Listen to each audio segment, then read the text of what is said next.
Cryptocurrency mining is the process of validating transactions on a cryptocurrency network and, as a reward, receiving an amount of cryptocurrency. This process helps to maintain the security of the network and to verify the integrity of transactions. The functionality of mining is to help maintain network security and verify transactions by using a consensus algorithm called proof of work (POW). The miner uses his processing power to solve complex mathematical problems, and once he solves the problem, his solution is verified by other miners on the network. If the solution is correct, the transaction is added to a block and the miner receives a reward in the form of cryptocurrency. To be a miner, you need specialized equipment called a mining rig, which consists of a powerful computer with dedicated graphics cards, GPU, and a suitable cooling system.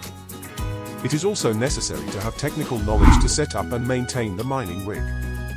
It is important for everyone who wants to enter the world of cryptocurrencies to understand mining because it is the basis of security and transaction verification in cryptocurrencies. In addition, mining is also a way to obtain cryptocurrencies, either for investment purposes or for use as a means of payment. In addition, mining is one of the ways to generate an economic reward, so you can understand the economic and financial implications of cryptocurrencies. Remember to subscribe to the channel. Here we keep you informed of what is happening in the crypto world.